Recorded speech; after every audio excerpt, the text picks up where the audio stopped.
Hello friends. Subscribe our channel and press bell icon for get notification of latest video. Thank you. This recording is copyright.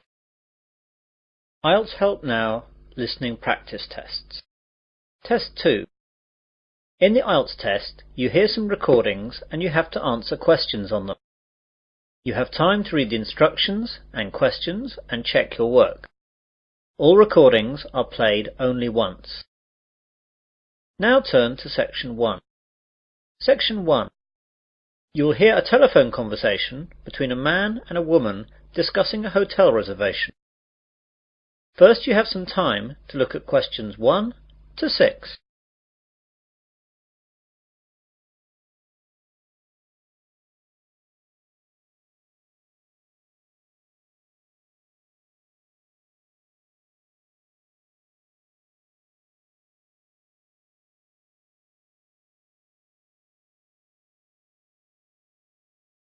You will see that there is an example. This time only, the conversation relating to this will be played first. Sunrise Hotel. Good morning. Barbara speaking. Hello, my name is John Griffin. I'd like to make a booking for tonight, please. Are there any rooms still available? Yes, there are a few left. What were you wanting? Well, I'm on a business trip, so I only need a single room. Mr. Griffin is on a business trip, so B is the correct answer. Now we begin. You should answer the questions as you listen, as the recording is not played twice. Listen carefully to the conversation and answer questions 1 to 6. Sunrise Hotel. Good morning. Barbara speaking. Hello, my name is John Griffin. I'd like to make a booking for tonight, please. Are there any rooms still available? Yes, there are a few left. What were you wanting? Well, I'm on a business trip, so I only need a single room. I don't think that will be a problem. Let's look. Yes, there's one single room left. Shall I book it for you? Yes, please. That would be great. Right then, let me get a pen. So what's your name again, please? John Griffin. That's JOHN GRIFFIN.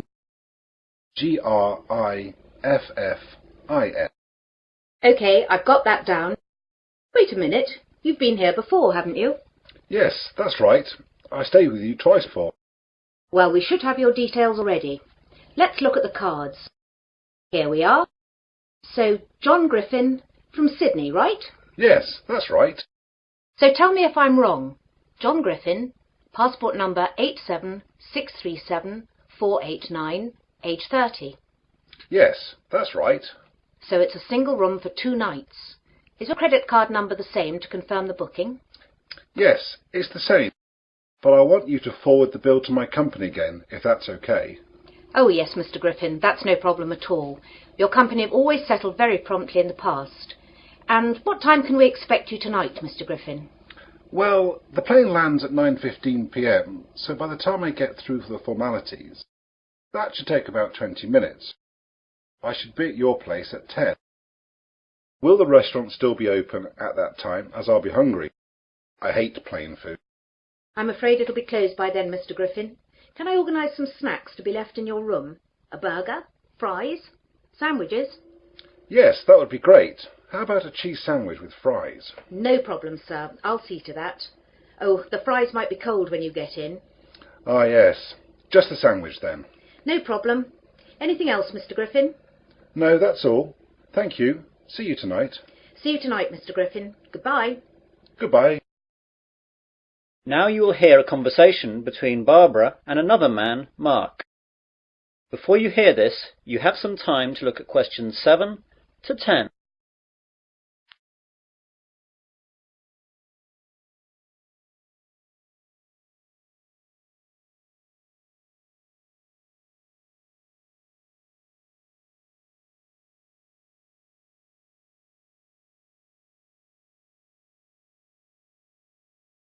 Now listen carefully and answer questions 7 to 10. Oh, Mark, that was Mr. Griffin. You know that nice man from Sydney who's been here a couple of times before? He's booked a single room for 2 nights from tonight. Oh, good. Wait a moment. Which room have you put him in? I put him in number 22. Is that okay? I think so. Let me just check. Oh, blast. There was a booking earlier this morning. All the singles are now gone. Oh dear, I'm so sorry. I didn't realise. Don't worry, it's not a problem. We'll stick him in number 34. It's a double room, but it shouldn't matter. What about the price? The double is $150 a night, and he's going to be expecting $100 a night for the single. Well, we don't want to upset him. We want him to come back. Make a note that we'll give him the single rate and that he's got a free upgrade. I'm so sorry, Mark. I should have let him know that there weren't any singles left. No, it's not your fault. I took the booking earlier, but the computers were down. I should have made a note of the booking so that everyone knew. It's my fault. Mr. Griffin has ordered a cheese sandwich to be left in his room too, as the restaurant will be closed when he gets in. That's no problem. Just leave a message for my wife in the order book there. She'll make sure that it's prepared by the kitchen staff, and then room service can take it to his room just before he arrives. How much shall I charge him for the sandwich? What is it again? Ah, yes, cheese. Well, beef and chicken are both $10, and salad is $8. Just make it $9. That should be okay. OK. Thanks, Mark. That is the end of section 1. You will now have half a minute to check your answers.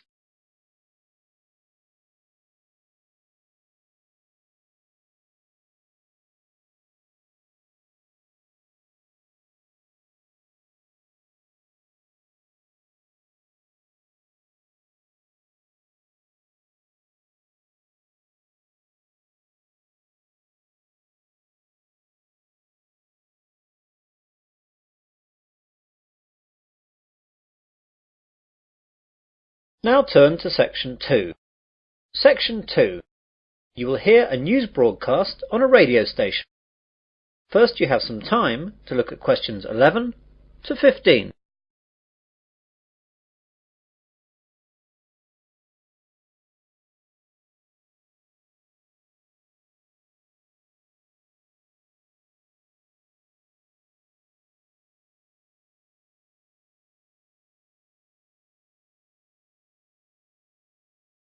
Now listen carefully to the news broadcast and answer questions 11 to 15. Good morning and welcome to 2RC, your local radio news service for the Wesley area. And here are your headlines for this morning. More news from the police into the jewellery robbery that occurred last Tuesday in the centre of town. Comtech, the local computer hardware manufacturer, has announced that it must cut 40 jobs. New routes open up at the Wesley International Airport. Plans for the redevelopment of the Oakley Woods have been shelved. A local cricket team make it to the regional finals. And get set for a heat wave. First of all, police have released 2 descriptions for the 2 men wanted in connection with the robbery at the local jewellery store Nicholls in the centre of town last Tuesday. At 9 a.m, just when the store was opening, 2 men burst through the door and demanded bags to be filled up with jewellery. Although the 2 men were armed with baseball bats, the shopkeepers bravely attacked them and beat them off. Although the 2 men had motorcycle helmets on, these were knocked off during the scuffle, and the shopkeepers were able to get a good look at them. The first man is said to be about 6 foot in height, slight build, dark hair and a small moustache. He was wearing blue jeans, a white t-shirt and a black leather jacket. The second man is much shorter, around 5'8", with a fat build and red hair and clean shaven. He was wearing a dark blue sweater and black jeans. They are both probably in their early 20s. The police hope to issue PHOTOFIT pictures later today. The public are urged to call Wesley Police if they think they recognise either of the 2 men. You now have some time to look at questions 16 to 20.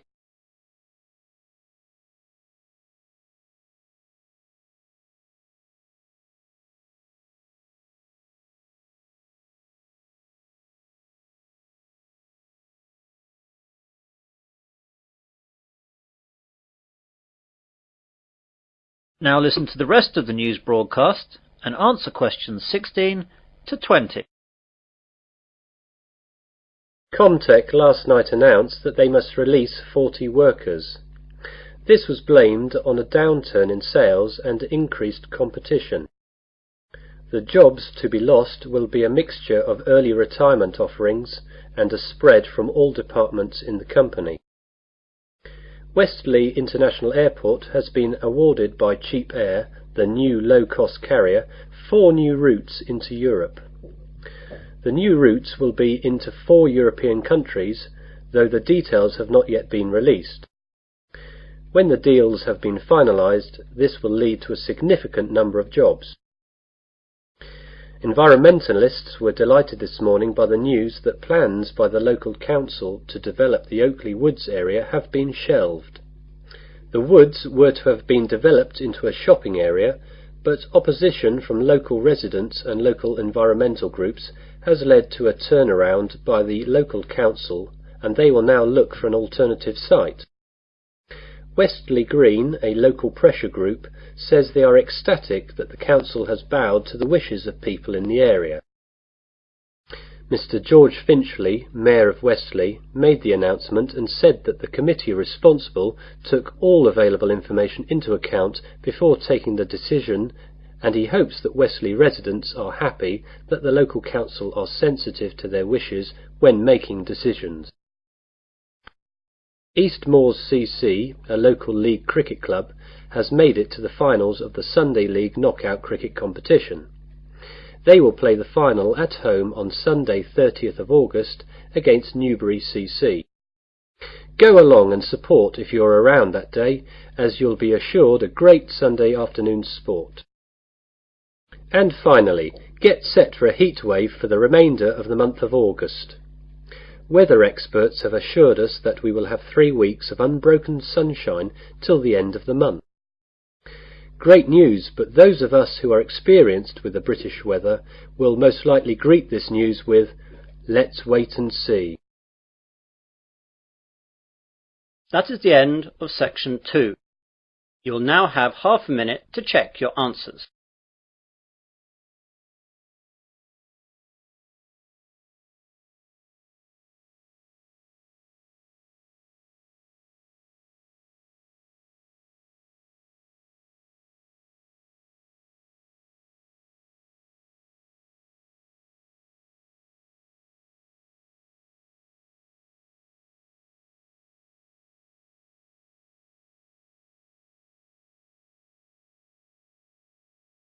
Now turn to section 3.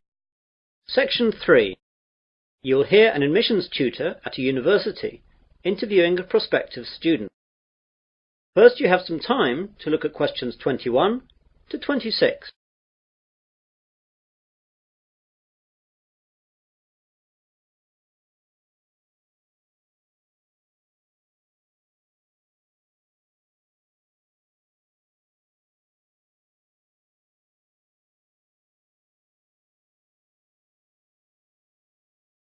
Now listen carefully and answer questions 21 to 26. Hello there, it's Robert Johnson, isn't it? Yes, that's right. First of all, thanks for coming to this interview and thanks for applying to the engineering department of Westley University. This is a fairly informal interview where I just get to know you and find out what kind of person you are. There won't be any technical questions as we've got all your educational background from your application form. Oh, that's good. Now, I know you've applied to us to study civil engineering, so can you tell me why you chose this field? It's a mixture of reasons, really. First of all, I've always been fascinated by building things. Whenever the family was on the holiday, I would always be interested in the local bridge and all that. My father is a civil engineer too, so he'd always be able to explain things. And it was he, I suppose, who really fostered my interest.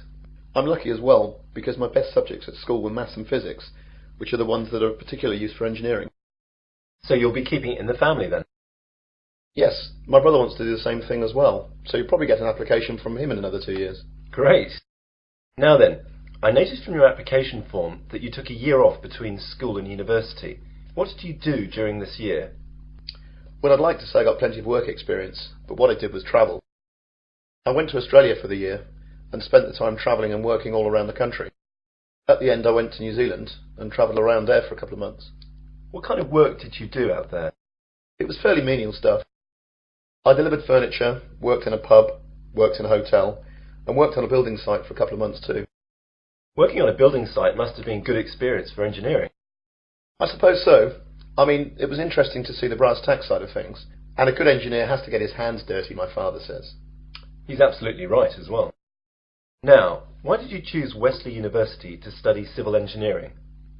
Well, first of all, I know that the department has a very good reputation in this field, and before applying, I checked out the stats and saw the percentage of graduates going straight into industry was very good. Yes, we're very proud of that. I'm also very interested in mountaineering, and your campus here in the Midlands is within reasonable distance of Snowdonia, so I'll be able to go hiking at weekends when work allows. That's good. It's very important for students to have interests outside of their studies. It helps deal with the stress. I also play a lot of football, and the university runs quite a few teams in the local leagues, so I'd like to get into that. You now have some time to look at questions 27 to 30.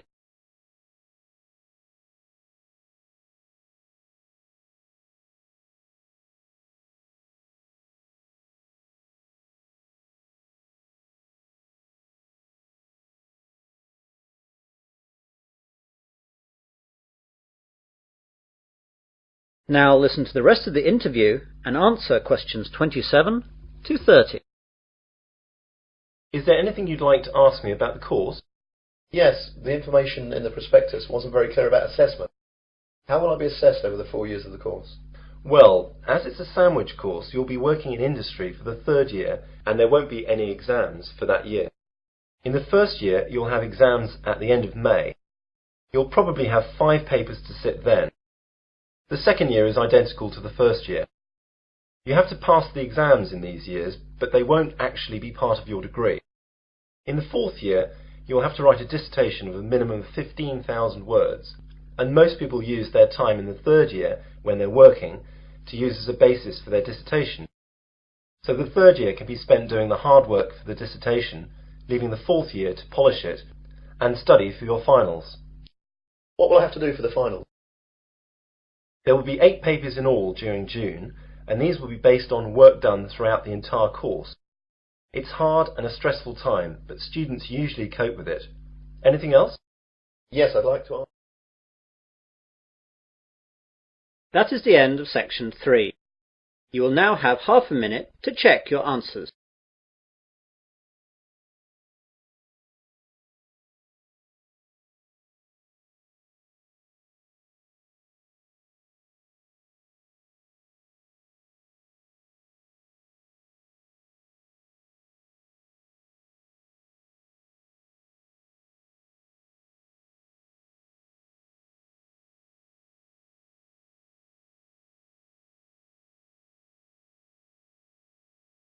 Now turn to section 4.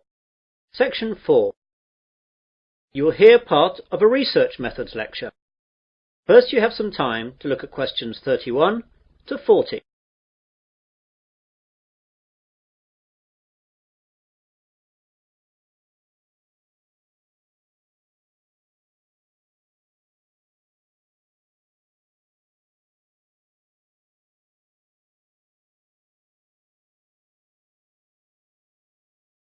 Now listen carefully and answer questions 31 to 40.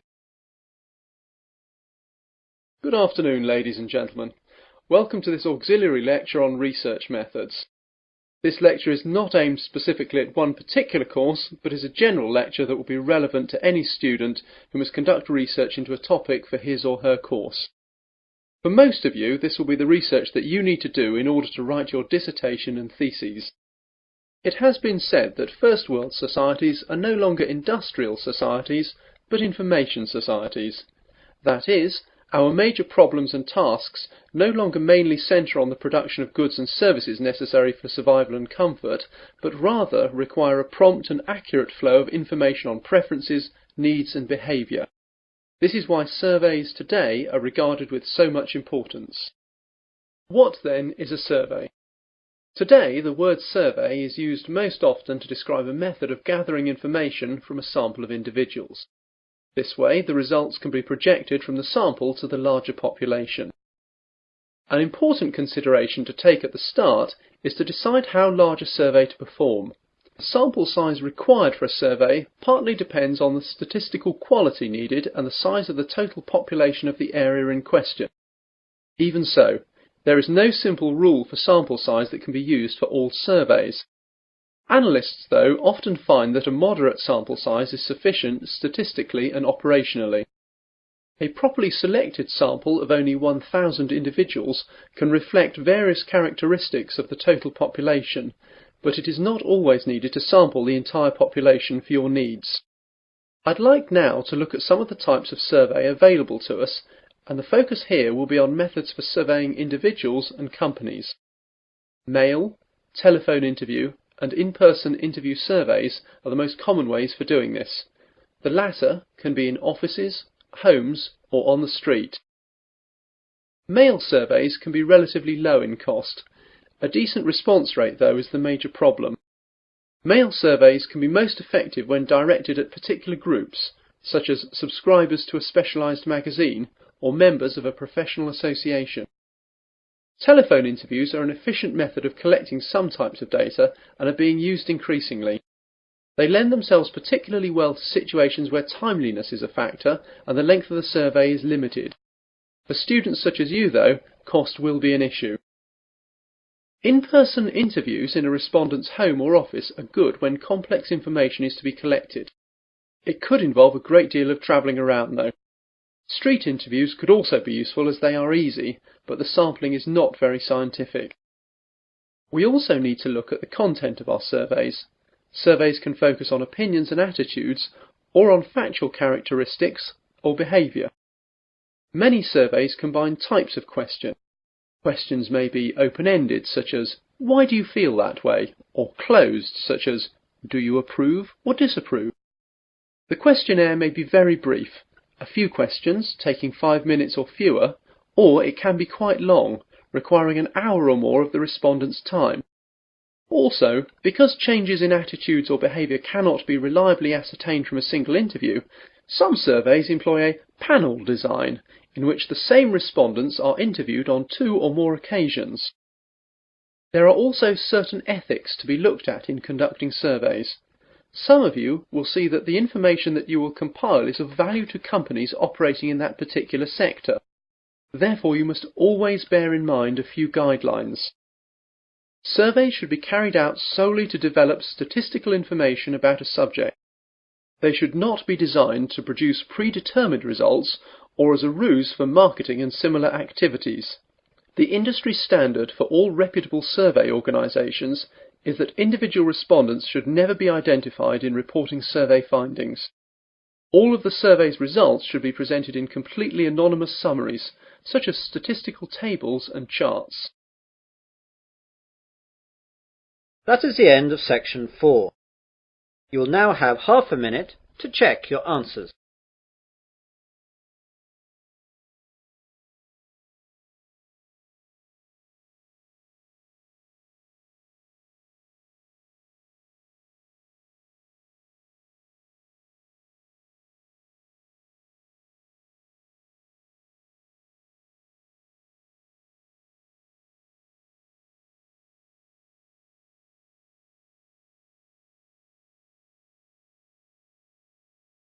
That is the end of listening test 2. In the IELTS test, you would now have 10 minutes to transfer your answers to the listening answer sheet.